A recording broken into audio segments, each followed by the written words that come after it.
welcome to another episode of Geek Smack. Geek Smack.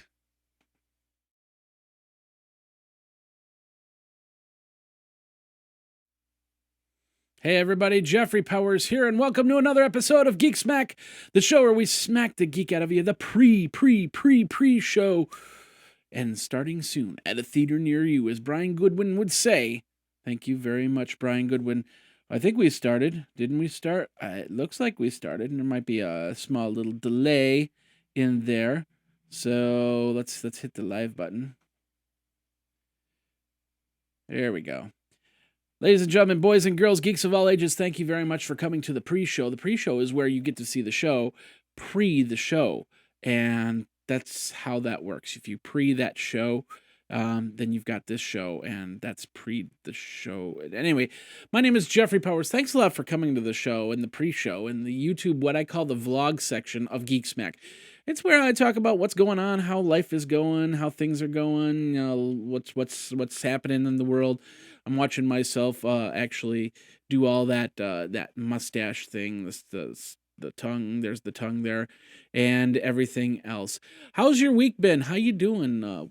What's the world like for you? How are you doing? Is everything okay? Do you need some coffee? You need a couple dollars? I mean, I got a couple quarters here on the desk that I could give you.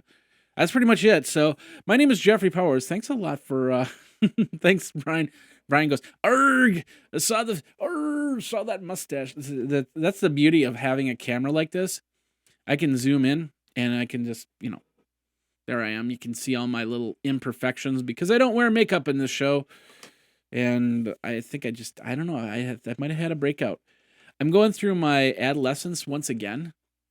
And I think it's because my skin condition is, I have a skin condition called vitiligo, which otherwise is known as the Michael Jackson disease. Every now and then I just got to go, hee. And it also affects my skin. So I get these, I literally feel like a 16-year-old sometimes. And it's crazy, but I do stuff to fix it. But, I just still got that, you get those breakouts every now and then. So excuse me. Monday was welcome to the blog, first of all. Thanks a lot for coming. This is you only see this on youtube.com/Geekazine. And I'm really happy how many people have been watching the YouTube channel as opposed to actually watching on Geekazine, which some of you might even be watching both. And I really appreciate that. Thank you very, very much for being a part of the family and just listen to what I have to say, and which isn't much, but as we go, you can do that. We got a few people on the stream because what I did this week, I tried this out. I wanted to see how this worked. Over on Google Plus, I put together a Geek Smack live schedule event. Let me show you how it looks here. And of course, there's me with the lips. And it's Geek Smack Live. I set it up and I sent it to everybody over at on Google Plus that's following me, and not everybody. I can't send it to more than, I think it's like 1,000 people or something like that. So I sent it to as many people as I could just to kind of get the word out so people would watch the show. And it looks like Brian's watching the show live. So thank you very much, Brian, for watching this show live.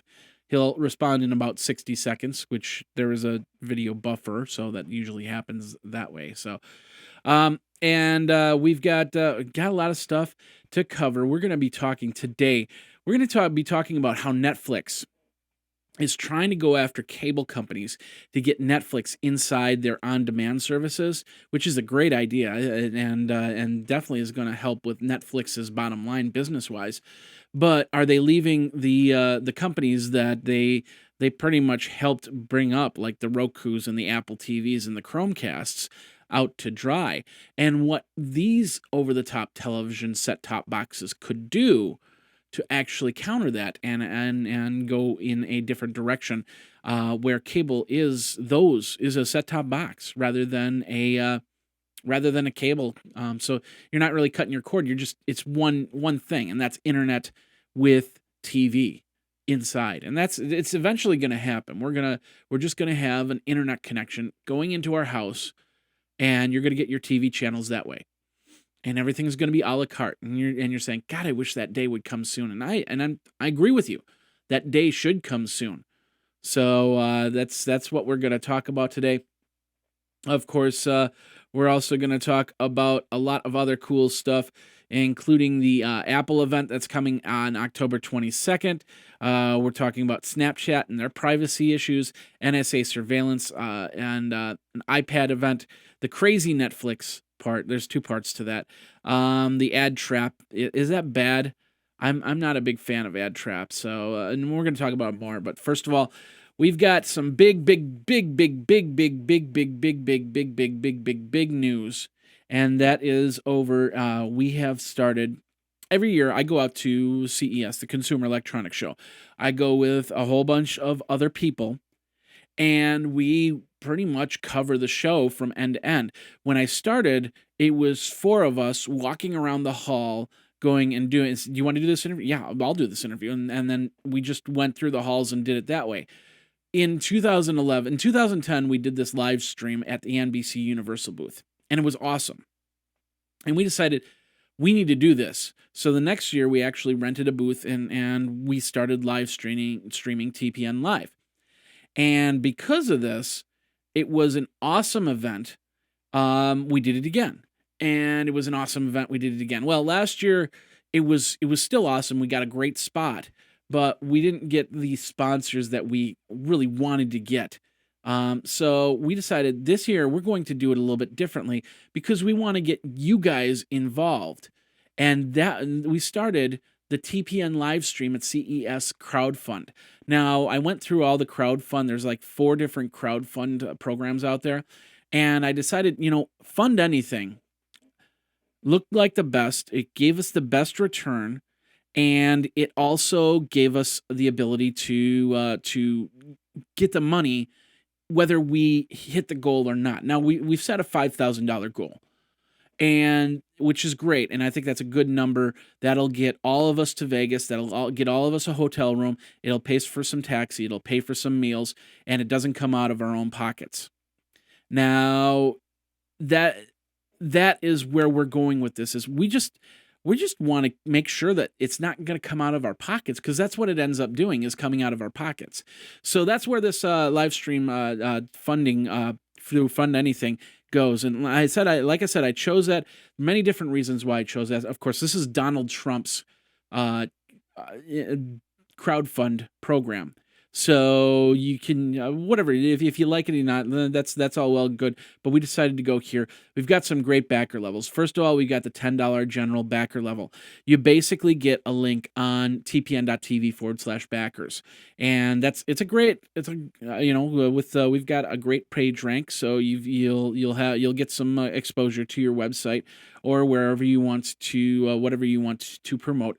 We've got the $25 reward, which is called the T-shirt award. And we got made up these T-shirts. Brian has worked. Here's the T-shirt right here. It says that I'm a backer, and it's TPN at TV at CES 2014. On the back, we'll have all the shows that participate. And then of course a couple sponsors as well. So it's a great shirt. And Brian, I gave Brian a lot of junk to on this shirt. I said, because I wanted something good, and I know Brian can produce some really good content. And the first shirt he came out with, it was great. It wasn't spectacular. Second shirt was getting there, but this one kind of knocked it out of the park. It says everything that we wanted to say. That says that you're part of our team.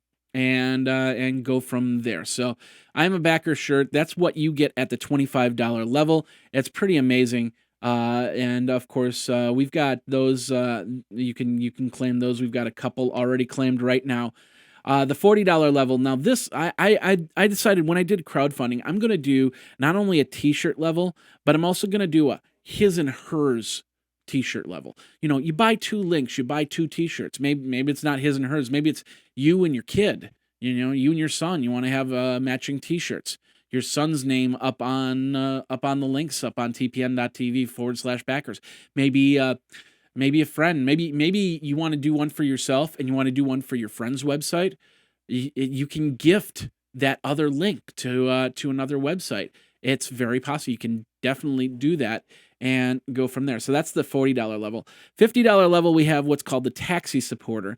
We got 50 of those. So basically, you're paying for taxi rides as we go from the convention center to the evening events. Now, here's the funny thing. We've got the gear rental car supporter at $75 after that. And you're saying to yourself, well, you've got a car and you want taxi too. Well, we've got so many. I'm counting, I think, of 18 to 20 team members at this point. There's going to be a couple more I think it's going to come out to about 25 team members at the end of it all. And with that, 25 people don't fit in that vehicle, plus the gear, which literally fills up the back of a minivan.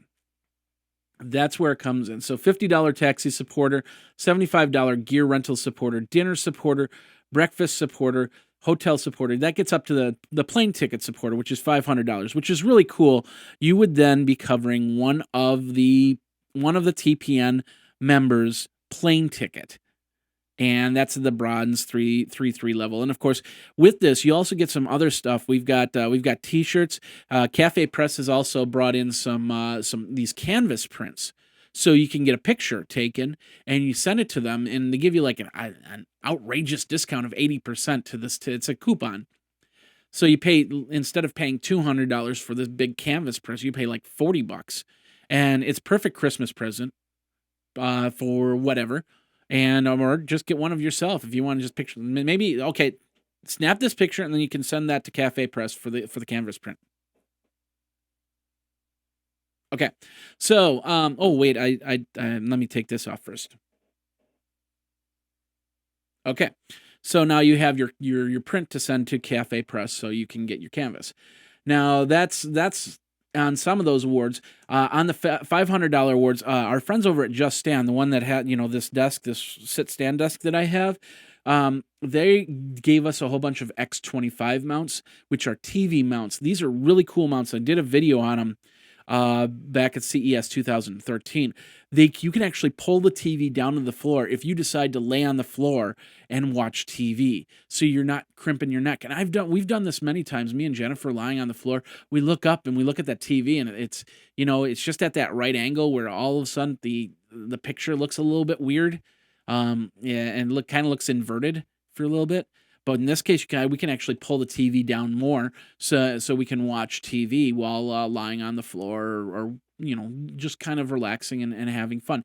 Perfect for gaming, perfect for that game room. So we've got that. And then, of course, we get into the higher level ones, the silver and the gold packages, where you can get yourself basically you get yourself spots on the live stream. 35 million people will be watching everything when it's all said and done. We had 33 million viewers last year. That's the increase we're expecting. 35 million. So you get in front of a bunch of people, and the daily stream just crazy.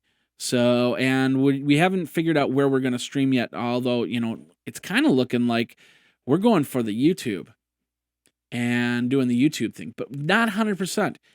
Things could change tomorrow. A sponsor could come on board and say, hey, let us stream for you. Let's do the streaming for you and go from there. So that's what's happening right now. So that's not figured out, but you can be part of the whole team. So we can figure it, so we're not sitting there wondering, oh, do I have enough money for a plane ticket and dinner for myself for the next 2 months and presents? So check it out. It's going for the next 60 days. We've got a few backers on there right now. We've got 61 days to go. So hot and heavy, and then of course we'll try and get you this stuff out as quick as possible and go from there. All right, a lot on there, and I apologize, but this is a very big undertaking. So it's very important on how we make money off of going to the CES, and we just don't want to lose money. And for for a couple months, there's points where it does sting, where it's like, I've just invested a couple $1,000 putting this all together, and up towards $20,000 just for that booth thing.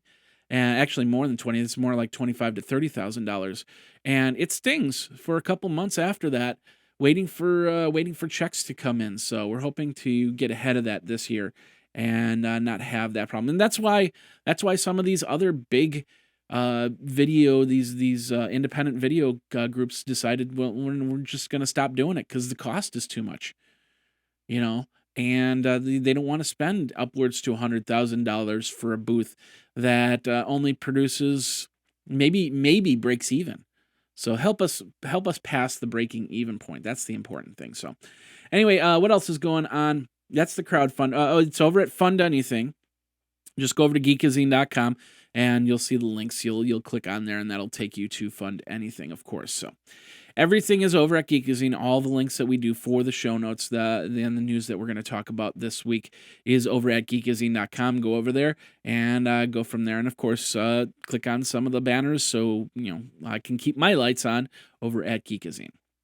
All right, what else is going on? Last night we had a very awesome episode of This Week in Google Glass. I talked, myself and Luke Wallace talked to Kathy Brown. She is one of the big healthcare advocates over on Google+. She runs the healthcare communities over there, and she does a weekly hangout talking about glass in healthcare. And we ran a Q&A session Q&A session with Kathy, and to talk about what was going on in healthcare, how doctors are responding to Google Glass, how patients are responding to Google Glass, how EMTs are thinking of using Google Glass, all that other good stuff. It was a great hour of questions and answers, and we had a few questions come in from the gallery. We're going to do that again in a couple weeks. We've got Sarah Hill from Veterans United. She's helping veterans find ways to get to the memorials so they can honor their fallen friends, so they can be part of the community. And she's using Google Glass to do that as well. So we're going to find out how it happens. That's in a couple weeks. That's going to be very exciting. So what else is going on? We've got I'm on the hunt for a brand new computer. I'm talking about needing money. I need money. But then I just say I need a new computer. I did some house cleaning on my MacBook, which is my primary computer to do any of the streaming. I use Wirecast. In fact, let me show you on the overhead here. This is the MacBook. I'm using Wirecast. You can see me, seeing me, so on and so forth. And then, of course, I've got the secondary computer. This computer, this was my primary computer for a couple years. And then I got this one in 2011, and now it's 2013. I think I got this in 2009. When I did get this in 2009 when I went out to CES for the first time, because I wanted to have a good computer so I could do some post-processing and stuff like that. And it did great for me for a couple years. Then I got the MacBook Pro so I could do the Wirecast and recording and stuff like that. And that did really well for me as well. But now it's time, updates, it's time to get a new computer. So I got to figure out how to do that. So if you want to help on that, let me know, and we can go from there. All right. I think that's it for the opening vlog section. Thank you very much for checking this out. And of course, by the way, I will be doing more invites, but I won't be doing it weekly. I think that's kind of overkill, and you don't want to get something in your inbox every single week, and especially since it puts it into the calendar. I hate that. I personally hate that. So I got to figure out how to trim it a little bit so you guys know that the event's going on without having that, bombarded as a spam, because I'd hate that, and I don't want to wish that on anybody. So, but we're going to have a couple special episodes coming up, including the 6-year anniversary in November as Geekazine celebrates 6 years. Of course, the podcast actually started a month before the show. And before the website, and so we've already celebrated the 6th anniversary last week, and in the first week in November will be the 6th anniversary of Geekazine. So I'm really excited about that. I hope you are too. All right, well let's do this. Let's switch it up. So what's going to happen is you're going to see this screen for a couple seconds. And then when you see that screen, I'm going to hit the record button and get everything ready for the actual show. Of course, this is just the vlog section, so They are all, we're just basically just hanging out here, and then I'm going to give you some news, and we're going to talk about streaming. We're going to talk about how Netflix wants to get into cable boxes, which is a great idea, but they might be leaving their over-the-top television set-top boxes like Roku's and Apple TVs a little bit dry and a little bit kind of wondering, scratching their heads.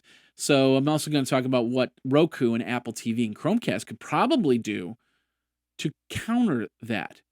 And it's pretty easy to do. So we've got people in the event, so thank you very much. I see Brian Goodwin. I see Jeff Orduno, Peter Leithgo, and Sean Lamb, good friend of mine. And thank you very much. Just keep watching. We will be right back. This is Geek Smack. There was the vlog, and now we're going to get into the show. So we'll be right back in about a minute.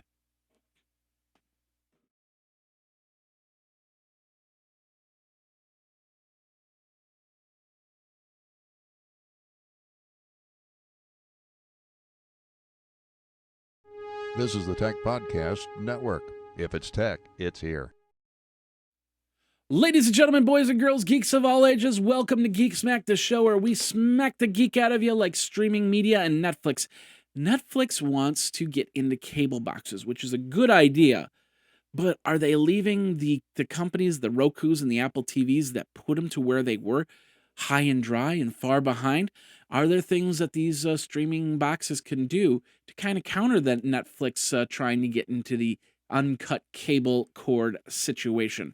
We've got that. We've got a whole bunch of great news. Of course, we're going to talk about the Apple event. We're going to talk about this box that can block ads and why it's not a good idea. We're going to talk about some other things on Netflix. Sony and their watches come to the United States, and a whole bunch more. We're brought to you this week by Wirecast, by Day in Tech History, and then, of course, GoDaddy, where you use Wowzy, you can get 35% off. So let's get started with your Geek Smack for the week.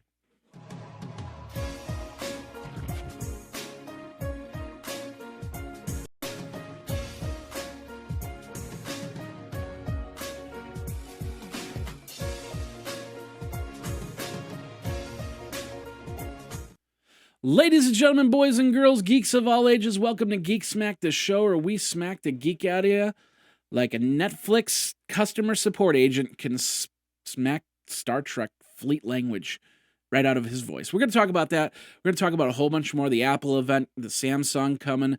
We're going to be talking about Salesforce and their new identity service.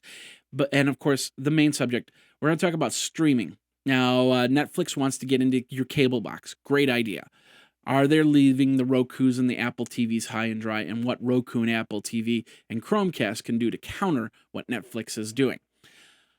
How you doing, first of all? Of course, we're live over on youtube.com/Geekazine every single Tuesday at 2 p.m. Eastern. Now, when I put together the schedule, I guess I put down 2 p.m. And I'm from Central, so I got to transpose an hour, and I must have put down 2 p.m. because I went to the event and I hit the preview button and noticed that, oh, hey, yeah, okay, that's it says an hour away. So I made the adjustment, got it all fixed. It's all good to go right now. So we are recording, we're streaming live over at youtube.com/Geekazine. And then, of course, we're recording on the box here, which is not doing too well. I've got some process. Maybe I've got something open that I shouldn't have open. Let me just check here really quick. Yeah, we've got a frame rate issue, which I'll have to figure out as I go. And but in the meantime, welcome to the show. If this is the first time that you've come to the show, thank you very much. We do this every single Tuesday for Wednesday consumption. I do it live at 2 p.m. Eastern every single Tuesday.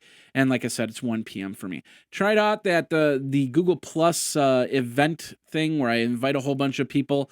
It worked, but it wasn't that great. I didn't like it too much because of the fact that it then turned around and put events in the phones and stuff like that, and it smacks it on your calendar. You can't delete it.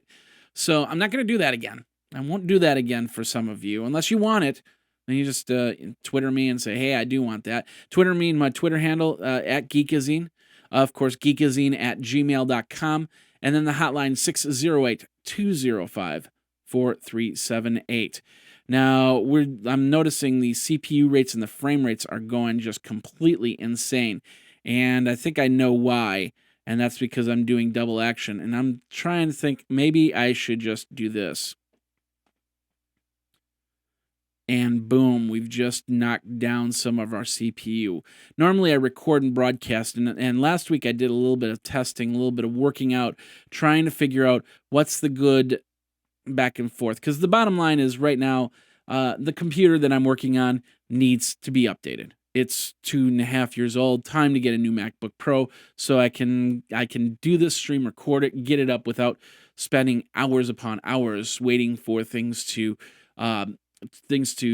compress, transpose, and get ready for me to post up on the site. So I'm working out new ways to make it so it's not so hard on the computer, so you don't get frame rates, so you don't lower compression, blurry pictures and stuff like that. So, but it's really coming to the point where I need to get a new MacBook Pro. Next week we're gonna get that event. Hopefully, new MacBook Pros will be part of it. We'll see what happens there.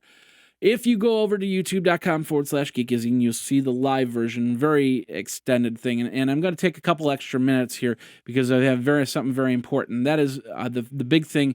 We started a crowdfunding for our CES 2014 action over at fundanything.com. I chose Fund Anything for this project because it was the best return, and we'd be able to actually get some more money. It just seemed that with Kickstarter and Indiegogo, we weren't getting as much money as we did on here. And of course, the exposure for Fund Anything. This is Donald Trump's crowdfund. I think it just turned out to be the best. We got some great backer levels here, starting at $10. $10 is a general backer. You get a link on backers page. $25 is the big T-shirt. Everybody's got to have a T-shirt. We have our own T-shirt. I'll show you that right here. It's called I'm a Backer, TPN at CES 2014. $25, you can get one T-shirt and your name on the backers link. For $40, you can get like a his and hers T-shirt. Maybe get a T-shirt for your kid and one for yourself. Maybe get a T-shirt. Send one to a friend. Put a link of a friend's website on there, whatever you want to do. And then it goes from there. We've got the taxi supporter level where you're helping us get around town. We've got the plane supporter level where you're helping buy one of our team members a plane ticket, breakfast supporter. And then, of course, if you're a very small business, we've got some great discounts starting at the $1,500 level where you can sponsor the stream for a day and get some great offers there. Got the link in the show notes. All you have to do is go to fundanything.com and look for the TPN. Of course, it'll be TPN-livestream-at-CES-2014. There is a bit.ly link out there. It's bit.ly / let me think, because Todd sent it out earlier today. I'll have the link in the show notes. Just go over to geekazine.com and you'll see the actual show, the actual notes there, and you'll be able to click on there. So I won't go too much on there, and then I'm just going to skip over really quick. Had a great twig this week in Google Glass. Had Kathy Brown on, spent an hour talking about healthcare and Google Glass. Awesome event. And, of course, talked about the new computer. So let's get into your Tech Smack for this week.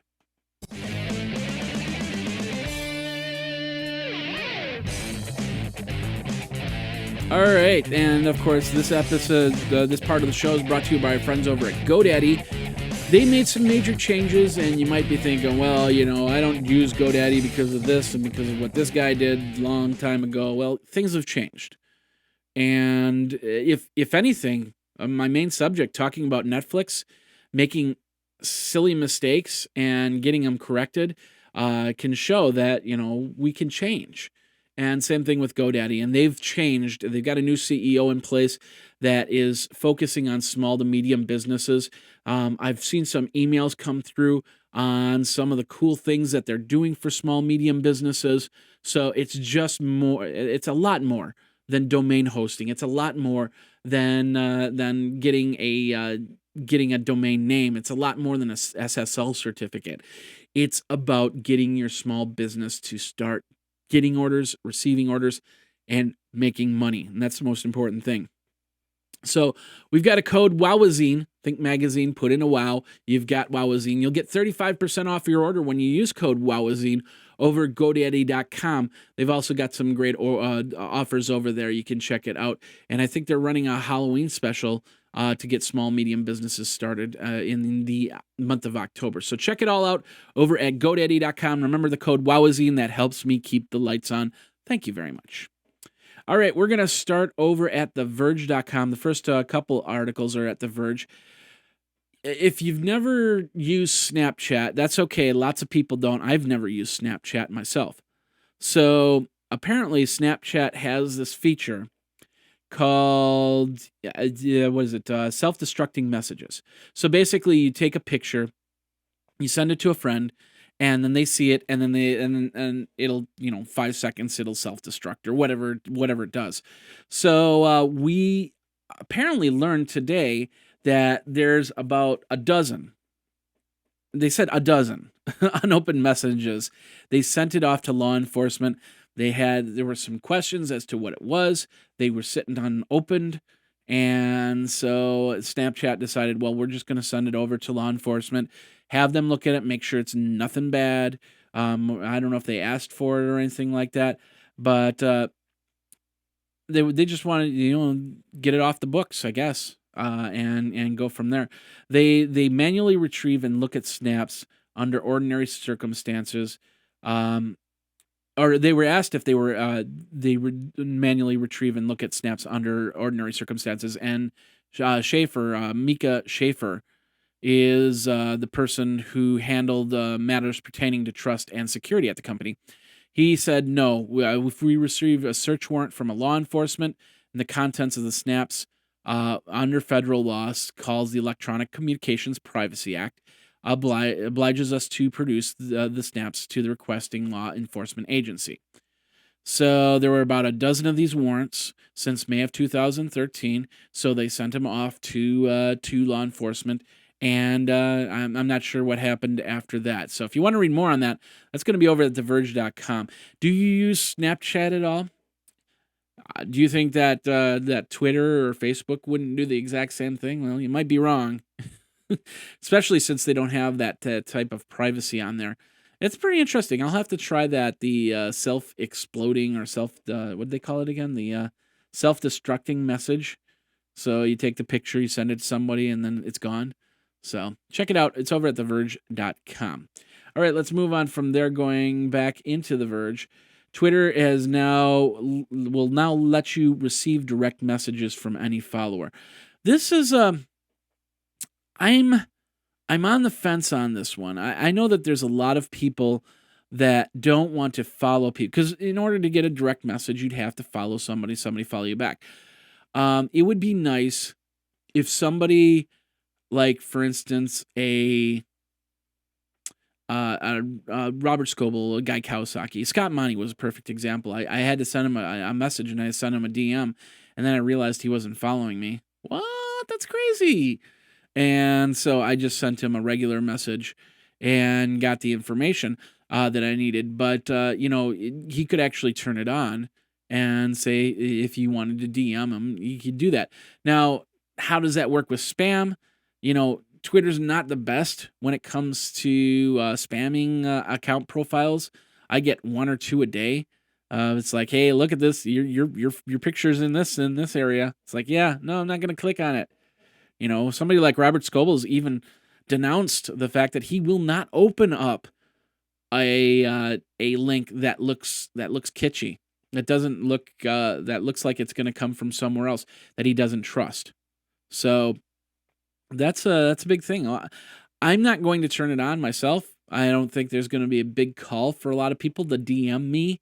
So I'm just going to leave it off. But there is a way to turn it on and off, and that is in the settings. And that's what this article is all about. If you want to check out more, go over to TheVerge.com. All right, Sony's bringing the Xperia Z1, Z Ultra, and Smartwatch 2 to the United States. They're going to be selling through Sony's U.S. website. You can actually get unlocked versions of the Xperia Z1 and Z Ultra Android handset, and of course the Smartwatch 2 to get into the whole smartwatch game. Now, do you have? I was just looking at the Pebble and I was looking at the Samsung Watch. Of course, they've got a very cool ad going on over at the on commercials and stuff like that, where they're showing off different watches throughout time. Like the Dick Tracy watch, and then the Jetsons watch, and then Star Trek, where they had their communicator on the watch, and even the Mighty Morphin Power Rangers, which I found funny. But then they show off the smart watch. Are you planning to buy yourself a watch that can do that? I stopped wearing watches almost 10 years ago. I don't know if I'm going to go back to wearing watches again, but we'll see what happens. And of course, if somebody sends me one of these watches, I won't hesitate to review it, which means I'll have to wear it. So we'll see what happens. But if you're looking to get a new Android, Sony's got one. Sony does really good jobs on their electronics. So we'll see what happens. It's got a nice big screen to it, and it's running Android. They're probably their own version of Android, which I don't know if it goes through their own store or not, but it looks pretty good. We'll have to check out specs and get more to you on that. Maybe even talk to Sony and get a review model coming through here. So, but that article's over at cnet.com if you want to know more. All right, let's go on. Let's see. We've got going on over to zdnet.com. Yahoo Mail, last week we talked about Yahoo Mail actually getting the upgrades, and I thought it looked pretty nice. But I don't use Yahoo Mail as much as a lot of other people do.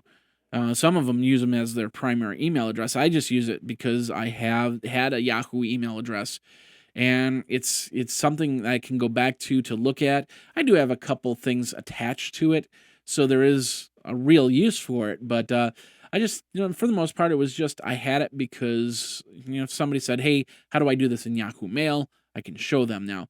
So apparently the new Yahoo Mail had removed some key functions, broke some other functions, and so the users kind of got a little bit upset on that, and certain missing functions, they're calling them, that have been backfiring on this whole thing. So it wasn't 100% for Yahoo to actually put it out.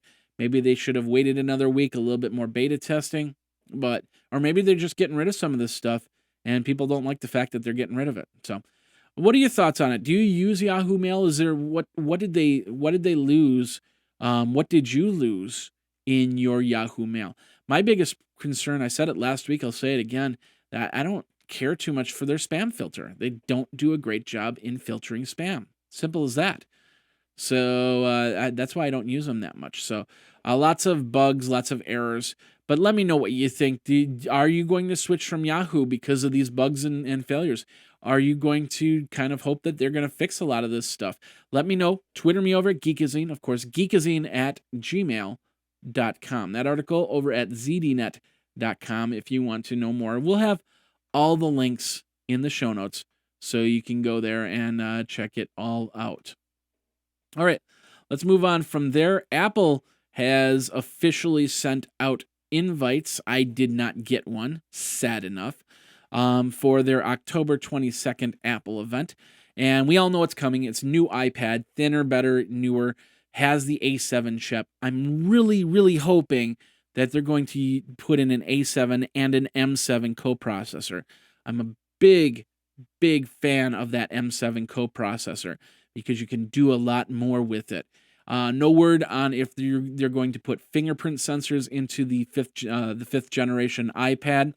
But the big rumor for iPad mini is that it is going to get not only the A7 chip, but it's also going to get Retina display. If they do not do Retina display and the A7 chip, the iPad mini is done. Simple as that. When the iPad mini first came out, I kind of understand they put in the insides of an iPad too, because they might not have known how much of a reaction people were going to give to it, and the results were pretty high. So now it's time to make it feel and look and be like an iPad at $329. And if they don't do that, then there's going to be a lot of people that write off the iPad mini and maybe even switch over to a Kindle Fire or another device. maybe a Nexus 7 or something like that. So, All Things D is where we got this article from. They're also going to talk about the Mac Pro and OS 10 Mavericks.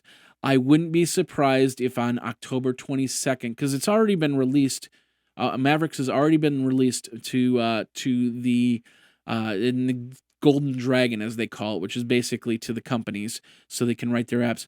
I wouldn't be surprised if Mavericks went on sale on the 22nd. So that's next week, I believe, next Tuesday. So we'll probably have to do our show just a touch bit later. Yep, it's on the 22nd. So we'll probably have to push down the time of Geek Smack and then do a post show where we have all the information and go from there. So, but other than that, that's all I have on that. If you want to read more, go over to All Things D and check that all out. Let's move on from there. We're going over to lifehacker.com. Last week, Google talked about how they're doing the exact same thing that Facebook is doing. And basically, it's just you'll see an ad for, I don't know, Google Nexus. And then you'll see my face underneath it because I liked, or I plus one the Google Nexus thing and it says, I like Google Nexus. I reviewed and I liked it. And so there's been a lot of backlash. In fact, they're calling, I think it's called Schmidt-gate, where they basically said, get a picture of Eric Schmidt from Google or any of the top Google employees and start pasting it everywhere on your Google Plus profile. And all of a sudden, these ads will start showing Eric Schmidt and Larry Page and those people, and you won't see your face up there. I don't care. I mean, I say what I like. I say what I don't like. And if they want to paste a review that I gave 4 stars for, I'm all for it. Go for it. Do it. Doesn't matter. It's in the grand scheme of things, it really doesn't matter. It's no different than when you're kind of thumbing through your contact list and all of a sudden you see my name. I don't know. If I'm really against something, I will say I'm really against something. And you will not see my face on something I'm against. I'm pretty sure that they're not going to do that. So, but we'll see what happens. If you want to read more on that, go over to lifehacker.com. We'll have all the links in the show notes for Geekazine. Just go over to geekazine.com and get them there. All right, moving on over to Ars Technica. The government is moving away to keep NSA surveillance lawsuit away from the Supreme Court. This is actually pretty interesting. And I've kind of been staying away from wiretaps and stuff like that. That type of technology. You get a lot of information, but this kind of chaps me a little bit, especially since, government can't keep things running right now. And we won't get into that. But bottom line is here's what happens. There is a group that want to take NSA phone surveillance information to the Supreme Court to see if this is actually constitutional to do.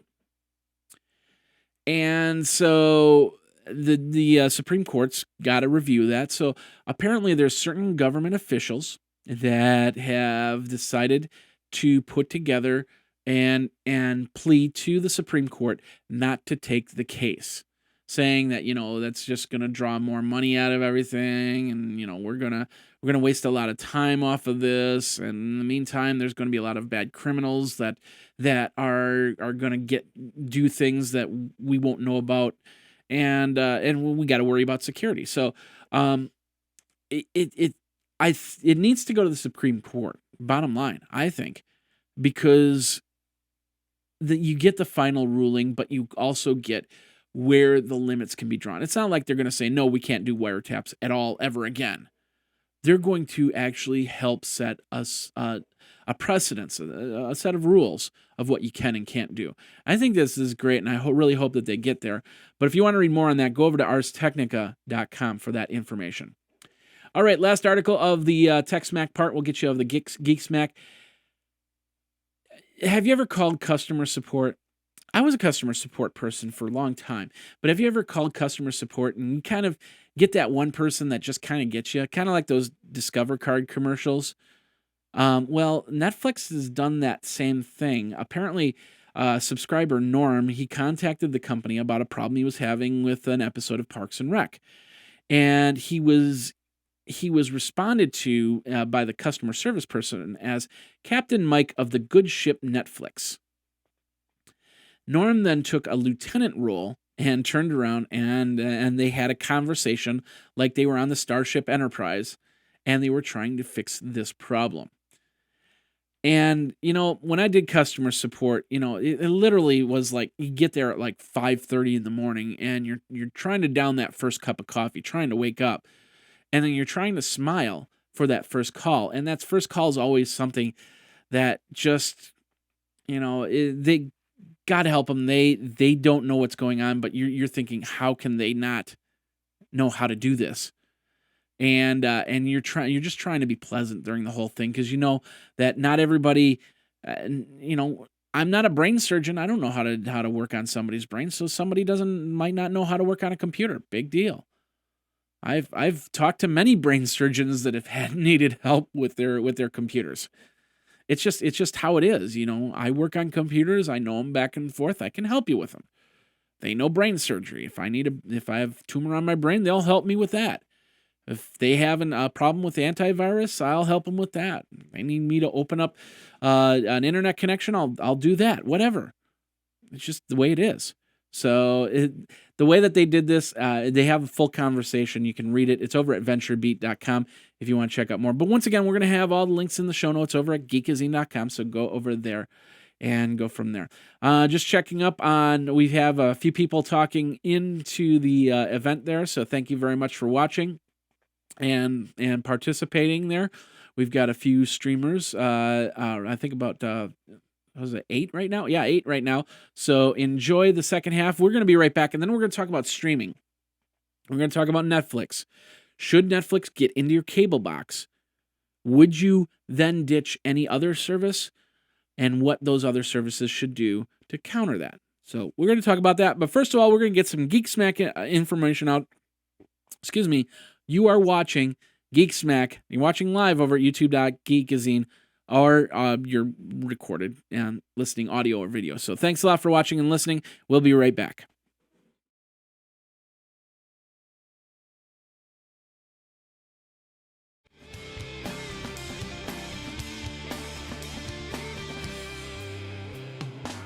All right, and this episode is brought to you by The Day in Tech History over at www.dayintechhistory.com, where you can get all your information of what happened today in tech history. Like today's Tuesday. Tuesday, what is it? It's 15th. Wow. 15th of October already. And on today, back in 1985, IBM announced Token Ring. Now, if you've never had the opportunity to work on a computer in a token ring network, well, you got a little bit lucky. But I found them fun to put together as a network. But when Ethernet became the standard, I wasn't looking back. That was for sure, because you had to have terminators, not the big standing ones that come and look for Sarah Connor, but you had to get cables and terminator cables and stuff like that just so you could put your network together, or else it didn't work.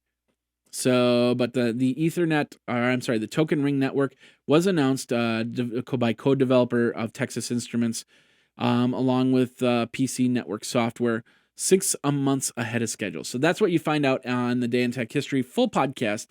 Just basically a rundown of what happened in tech history for that day. 365 days a week, and 365 days a week, 365 days a year. I never stop with a podcast. You'll always have a podcast for the day. So, all right, let's get in your Geekedia of the week.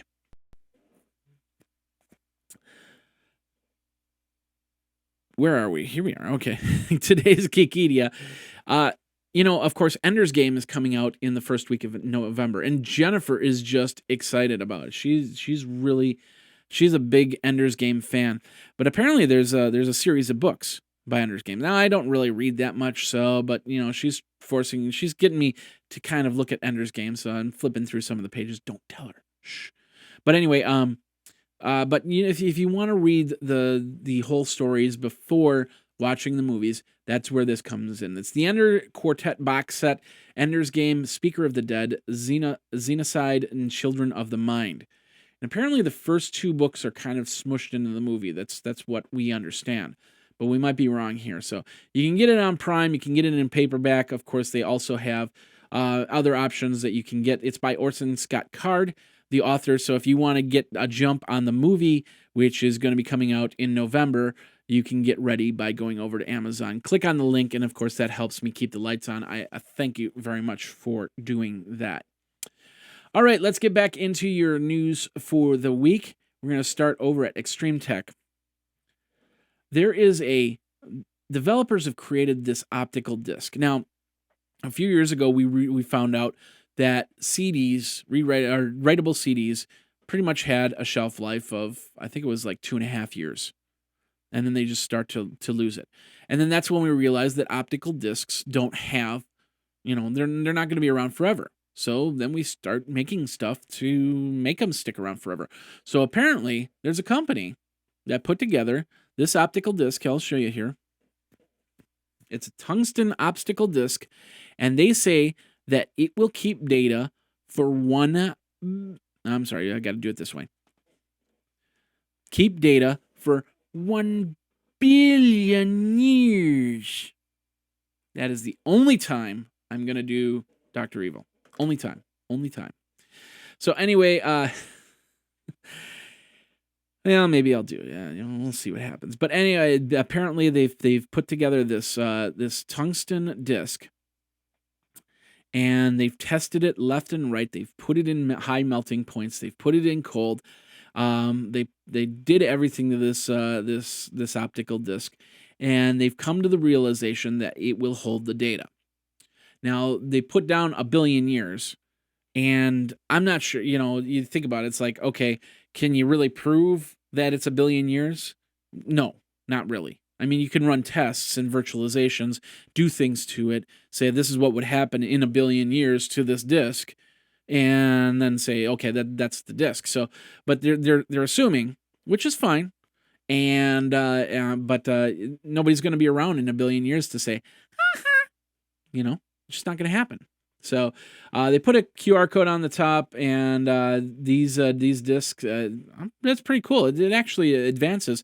I'd rather have a disc that lasts me 50 years so I can put information on it. And I think that's where they're really going with that, is so you have a disc that, 20 years from now, 15 years from now, 50 years from now, 100 years from now, even your grandkids could actually pull it up and get video from you. And of course, all the data that we're spewing out nowadays, it'd be nice to actually be able to hold some of it. Not all of it, Twerking videos could go bye-bye. Don't even put it on that optical disc. So if you want to read more on that, we got it. Link over at extremetech.com. Let's move over from there.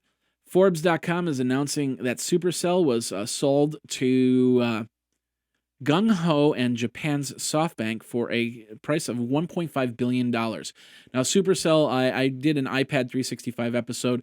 They have a very popular game called Clash of Clan, where you basically build a castle and then you defend yourself from all these people. They have another one that's a farming game that I've actually downloaded. I'll probably talk about in a future episode of iPad 365, and a lot of other popular games. But Clash of Clans is their most popular one right now. So congratulations to Supercell. They acquired a 51% stake in the mobile gaming company for $1.53 billion. So congratulations there. If you want to read more, go over to Forbes.com. Back over at back over at The Verge. I can speak now. Flickr has redesigned their site and actually increased the ability to put pictures on 25%. Now, one of my friends that's actually in here, still watching, hopefully, and that is, there's my mustache, and that is Sean Lamb. He's a photographer, and I know he uses Flickr. I believe he uses Flickr, unless he switched to Picasa, and this will be something good for him. Any photographer. For me, it's just like I take iPhone pictures and that's the best I'm gonna do. So that's not going to be big for me. So it's nice to know that I have that option. When we go out to CES, we actually have a Tech Podcast Flickr account. So being able to put a larger image over on there would be great. But if you want to read more on that, if you are a Flickr fan, go over to theverge.com for that information. All right, let's move on to Mashable.com. I read this. Well, first of all, I'm going to preface this with, there used to be an app out there for Firefox that would block ads, and I wasn't a big fan of that. Now there's a internet appliance called AdTrap. Came out in 2012. It was a Kickstarter, and with that, it basically would it basically block ads. Now, in this case, it's not looking at the page and blocking ads that way. It's blocking ad calls from AdTrap. So I'm looking at that and I'm going, that's not going to help Geekazine. If you take all the ads off of Geekazine.com, that sucks. And there are some of these sites that have things like they have overlays and they have way too many ads on their websites. And it'd be nice for them to go away. But the reality is, if they have way too many ads on their websites, people don't go to the website. Unless there's some, Miley Cyrus twerking video that they have to watch. They have to watch. It just has to be done. For that, then they'll have to suffer through ads. For a device like this to actually block what I do, it'd be like if I went to their place of business and stood in front of their doors and denied them access to walk in to make money. Because you're denying access for a web designer and web host person like myself to make money. And I don't make that much money off of ads. I'll probably make, off a month, all the websites that I do, enough to buy a dinner or two. So there's really not that much money in this. And now you want to take those ads away? I'm not a big fan of it. And there's a lot of people there's actually a video out there that's saying why you shouldn't buy AdTrap. And the one thing that they said, for some of you, all your free porn will be gone. And that'll be very true. If they can't make money off of the ads, they're not going to put up websites. They're going to put in closed content, and you're going to end up having to pay that $29.95 a month through your credit card so you can watch porn. Now, if you watch porn or not, that's beside the point. The same thing will go with news. If enough ads get blocked, and then all of a sudden we're sitting here in News Corp's idea of walled gardens, and next thing you know, you don't have free news. So I don't advocate AdTrap.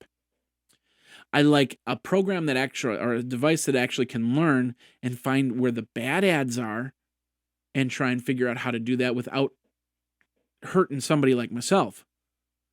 But I don't know. What do you think? Do you think, would you buy AdTrap? Do you not like the ads? What are your thoughts on that? You might find that even even regular stuff. I mean, Google just came out with that that web builder where you can actually make HTML5 ad type things, and I've actually been thinking about using it to do kind of fun stuff like play a simple game or something like that. So I don't know. I think you'll lose out if you have something like AdTrap on here. Simple as that. So, but let me know. Twitter me over at Geekazine. Of course, geekazine@gmail.com.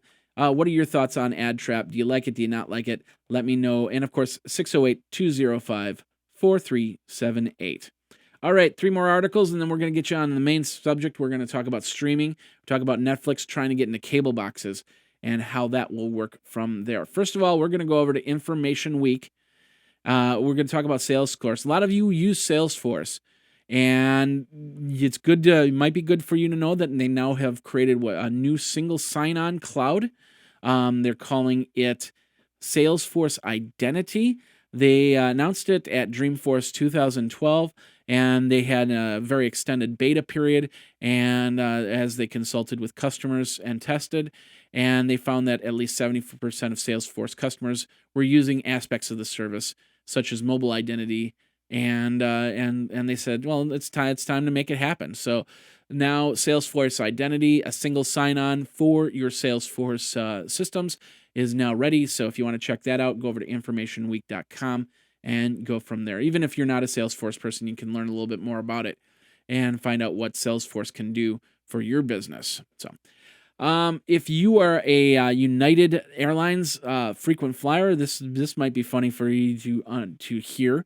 Apparently, their website has been going through some glitches. Yesterday, you could fly to Dublin, Ireland for $50. You could also fly to, I think it was New Jersey and a couple other places. So they've fixed the problem since then, but this is not the first time in the last few months that this has happened. So maybe it's time to start looking at United's website a little bit more and kind of dream building some flights. Maybe I'll think about using United to fly to CES if it's only $50. That would be cool. So if you want to need more on that, go over to cnet.com. Last article of the day is over at zdnet.com. When Android said that they're going to kind of do this this thing with KitKat for Android 4.4 KitKat, I thought it was cute. I thought it was a great idea. Now they're putting out these screenshots and more information. And I'm looking at this and it's like, well, it's definitely changing the way that Android looks, but it also kind of feels a little bit toyish. Now, if KitKat sticks around to the way that Android looks before and doesn't make any real major changes except for, graphics and stuff like that, then I don't have a problem with it. But if it makes it feel like I'm playing it with a child's toy, I'm going to stop using it. And I don't know. I like the pictures. They've got a new look to them. And of course, using the red is really bright and really exciting as opposed to that green that they had for the Android, which means all the Androids are going to be now probably red. And of course, red is that color of action, and probably a good thing for them. So we'll see what happens there. But if Android 4.4 starts to look like a toy, then I'm probably just going to say, no, I don't want to deal with Android right now.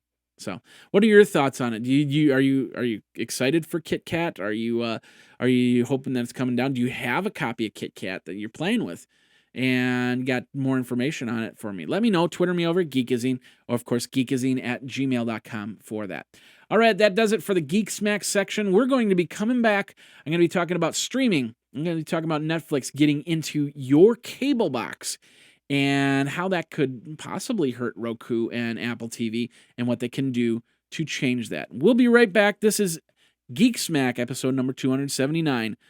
We'll be right back.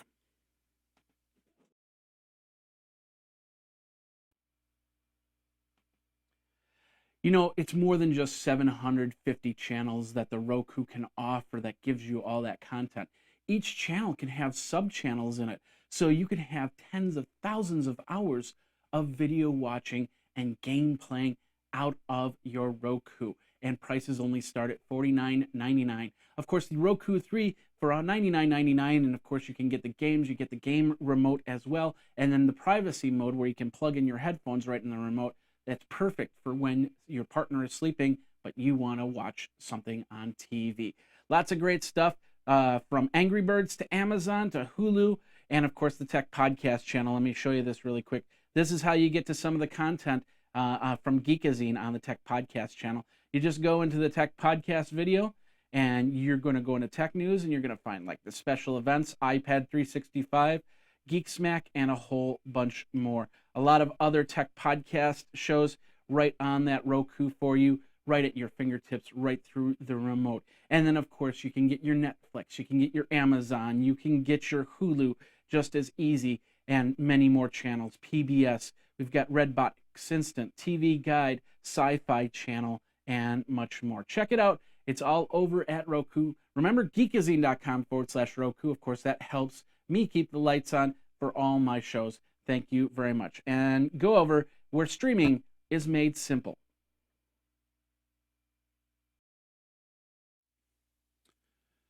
You know, Netflix has been pitching to cable companies to add content through their on demand services. They signed a contract with Virgin Media, but want more. While it would be a great addition for cable box, is Netflix thumbing their noses at set top boxes and that basically made it popular to begin with? Now, Netflix has always been a very interesting company. It was only a few years ago that Reed Hastings tried to quick stir it. It lost basically hundreds of thousands of accounts, including mine, and dropped their stock by $230 a share in only 120 days. Somehow, the reorganization worked as by September 13th of 2013, 1 month ago, the company's stock surpassed that $295 a share peak it hit in 2011. Now the company is looking to go further in their service by trying to get into cable companies' on-demand boxes, something similar to Dish's Blockbuster deal. Only the cable companies would still have their on-demand movies, and Netflix would kind of just enhance with TV series, including their own original programming like House of Cards and Orange is the New Black. Instead of you paying $8 a month, though, for the service, would you then pay the cable company an additional $8 a month for the service? Time Warner and AT&T have pretty much said no at this point in time. Virgin Media agreed, which we talked about last week. With the insertion of into a corporate environment, Netflix could actually grow pretty well.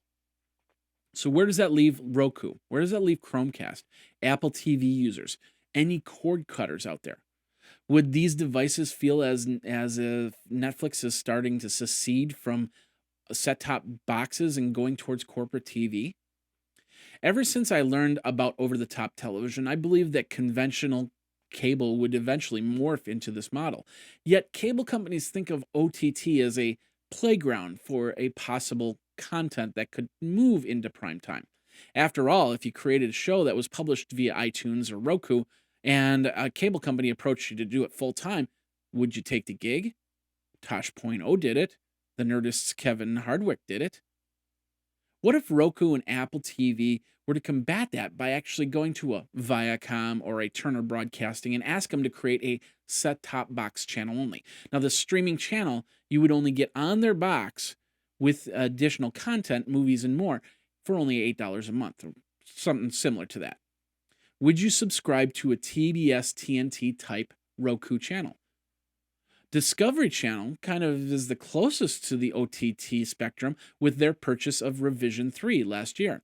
They have been injecting shows into that channel such as Tori Belleci's Blow It Up, Tori Belleci being from Mythbusters. So does streaming television need a channel that you can just watch? Do you need a program the next show, or you want just that stream of content to you? NBC, some like NBC programs, maybe their content during the day. And I know at times when I'm sitting there and I got done watching one episode of some show, I'm sitting there going, well, what do I watch next? And then I have to thumb through and figure out what comes up next instead of getting fed content. Netflix is like that friend who cannot make a decision of where to go or what to do. At the end of the day, you need corporate dollars to survive. Do you think that Netflix is on the right track? Do you think that they should put them into cable boxes on demand? Would it raise on demand services? Would you actually bring your cable back if you're a cord cutter? Let me know. Twitter me over at Geekazine. Of course, geekazine@gmail.com. And then the hotline is 608-205-4378. All right, ladies and gentlemen, boys and girls, geeks of all ages, that does it for this episode of Geek Smack, episode number 279. Thank you very much for coming to the show. I appreciate that. Thanks to everybody that hung out during the live stream. We've got some great people here. We've got current people. I think it's like eight people watching right now. So thank you very much for coming to the show. We do this every single Tuesday for Wednesday consumption. Go over to geekazine.com, think magazine, put in a geek, you got Geekazine, and you can get all your content there.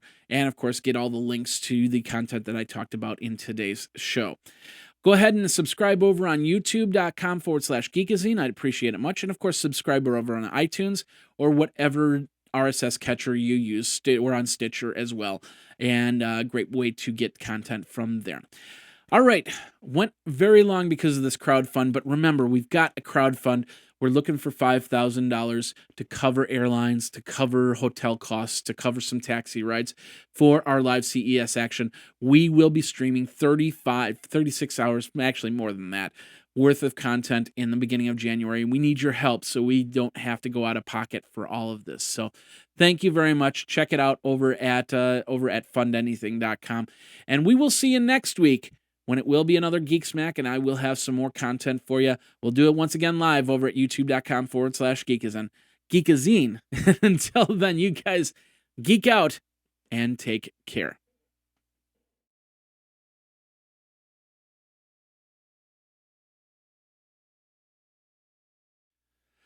All right, ladies and gentlemen, boys and girls, geeks of all ages, that is the show for today. Thank you very much for coming over. And I know I talked a little bit long on this Fund Anything, but it's very important of what we do and how we do it to get backers and to get people contributing on there. So please go over to fundanything.com. Check it out, the TPN live stream at CES 2014. You can go over to tpn.tv to get the links. So, of course, geekazine.com to get the links. I'm going to be putting up the widget a little bit later today so you can pull it from there. We will see you there. We've even got, it looks like we got a couple comments and contributors there, so I'll probably be answering questions over there. Thanks a lot for watching. Thanks for being part of today's fun thing. Special note, next week is the special Apple event, so we'll probably be pushing this down maybe about an hour. We'll see how it goes and play it by ear from there. We'll see you next week when it will be another live edition of Geek Smack, episode number 280. Take care.